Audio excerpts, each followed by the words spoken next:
प्रभु यीशु मसीह का धन्यवाद हो। प्रभु यीशु मसीह के महान और उत्तम नाम में आप सभी को बड़ी आशीष मिले। आज का जो मेरा टॉपिक है वो है प्रतिदिन कलीसिया या प्रतिदिन चर्च, एवरीडे चर्च, जो कि प्रेरितों के काम उसके 2 अध्याय और उसके 46 और 47 पद में पाया जाता है। और the book of act chapter 2 verse 46 to 47। और यहाँ पे परमेश्वर के वचन में इस प्रकार से लिखा हुआ है कि वे एक मन होकर दिन प्रतिदिन मंदिर में जाते और घर घर रोटियां तोड़ते हुए आनंद और मन की सिधाई से एक साथ भोजन किया करते थे। वे परमेश्वर की स्तुति किया करते थे और सब लोग उससे प्रसन्न थे, और जो उद्धार पाते थे उनको प्रभु प्रतिदिन उसमें मिला दिया करता था। परमेश्वर का ये बड़ा शक्तिशाली यहाँ पे कार्य था जो कि उस समय प्रारंभिक कलीसियाओं में हुआ।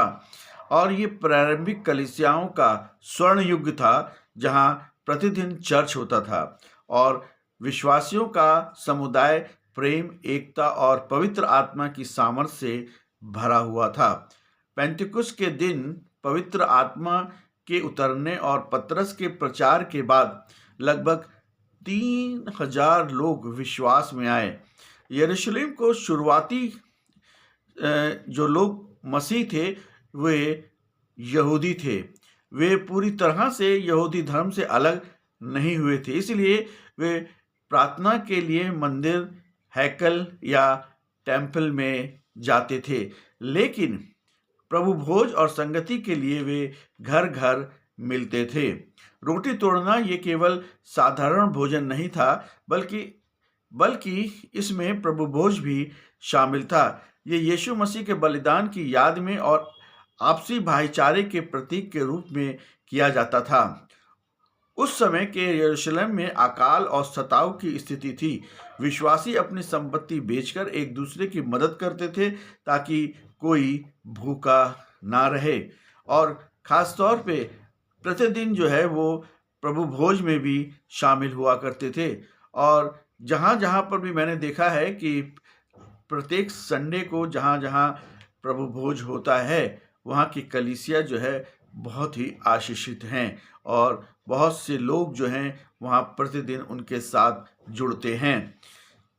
पहली बात यहाँ पे हम देखते हैं कि एक मन होकर के, वचन कहता है कि वे एक मन होकर मंदिर में इकट्ठे होते थे। आत्मिक रूप से यह दर्शाता है कि जहाँ एकता होती है वहीं परमेश्वर अपनी आशीष को उंडेलता है। उनके बीच में कोई ऊंच नीच या मतभेद नहीं था। दूसरी बात देखते हैं, मन की सिधाई और आनंद। ये बाहरी सुख नहीं था बल्कि पवित्र आत्मा से मिलने वाला आंतरिक आनंद था जो विपरीत परिस्थितियों में भी बना रहता है। निष्कपट हृदय था। उनके बीच में कोई दिखावा या राजनीति नहीं थी। वे जो थे वही दिखते थे। यही आज की कलीसिया में होना चाहिए जो कि हमें बहुत कम दिखाई पड़ता है। तीसरी बात यहाँ हम सीखते हैं कि सब लोगों के प्रिय बनना। जब विश्वासियों का चरित्र शुद्ध होता है तो समाज उन पर ध्यान देता है। उनकी निस्वार्थ सेवा और प्रेम ने उन्हें पूरे यरूशलेम में सम्मानित बना दिया था। यह मसीह जीवन की एक बड़ी गवाही थी। 47 पद में हम देखते हैं, और जो उद्धार पाते थे उनको प्रभु प्रतिदिन उसमें मिला देता था। ये मुख्य बात यह है कि संख्या का बढ़ना मनुष्य का काम नहीं था बल्कि मसीह का कार्य था। जबकि कलीसिया प्रार्थना, संगति और प्रेम में बनी रहती है तो परमेश्वर स्वयं लोगों को खींचकर उसमें लाता है और उसमें लोगों को मिला देता है। मंदिर और घर घर में लोगों की गवाही देकर और संगति का संतुलन बनाना ताकि लोग मसीह में बढ़ सकें। लोग आनंद और मन की सिधाई के कारण पवित्रता और भाईचारे के साथ रहते थे। मसीह की स्तुति, आराधना ही जीवन का केंद्र था। उद्धार पाने वालों की प्रतिदिन वृद्धि होती थी। लोग कलीसिया में प्रतिदिन जुड़ते थे। एक स्वस्थ कलीसिया का निर्माण होता था, क्योंकि स्वस्थ कलीसिया बहुत ही जरूरी है जो पवित्र आत्मा से भरी होती है, वो एक स्वस्थ कलीसिया कहलाती है। कलीसिया का एक इमारत नहीं है। आज हम लोग जिसको बोलते हैं ये चर्च है, एक्चुअली जो बिल्डिंग है वो चर्च नहीं है। हम और आप जो विश्वासी लोग उसके अंदर जाते हैं वो है चर्च। इसको बोलते हैं एक्लेशिया, यानी कि विश्वासियों का समूह, वही चर्च कहलाता है। अतः आज भी यदि हम सादगी, प्रेम और पवित्र आत्मा की अधीनता में रहें तो आज भी वृद्धि और सामर्थ को देख सकते हैं। हम देखते हैं कि आज भी ऐसा नहीं है कि आजकल चर्च नहीं बढ़ रहे हैं।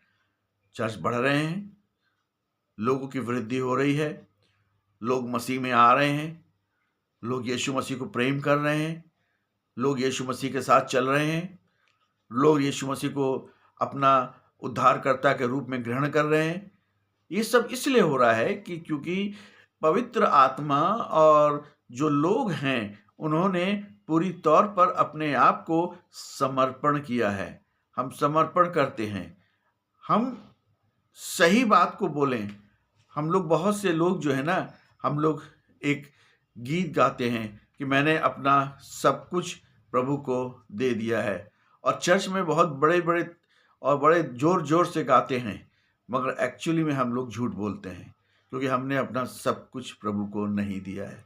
यदि हम अपने जीवन में पवित्र आत्मा के साथ, प्रभु यीशु मसीह के वचन के साथ, उसके लहू की सामर्थ के साथ और उसके वचन की सामर्थ के साथ आगे बढ़ेंगे तो प्रभु यीशु मसीह ज़रूर आशीष देगा।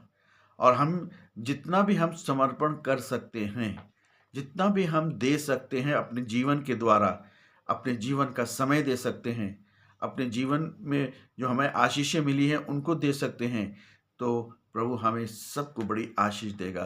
प्रभु चाहता है यीशु मसीह कि हम और आप उसमें आगे बढ़ें और उस अनंत जीवन के अपने आप को तैयार करें, जिसके लिए उसने क्रूस पे जा करके हम अपने प्राणों को दिया और तीसरे दिन मुर्दों में से जी उठा। इसलिए प्रभु यीशु मसीह पर विश्वास करें, प्रभु यीशु मसीह से अपने पापों को मान लें, प्रभु यीशु मसीह से अपने पापों का पश्चाताप करें और ख़ास तौर पे यीशु मसीह को उद्धारकर्ता के रूप में ग्रहण करें। यही सबसे बड़ी सेवा है, यही अनंत जीवन है, और यही हमें इस संसार के बाद, यानी जब तक हमारा जीवन है उसके बाद हमें स्वर्ग के राज्य में प्रवेश कराएगा। प्रभु यीशु मसीह आप सभी को बड़ी आशीष दे। आमीन।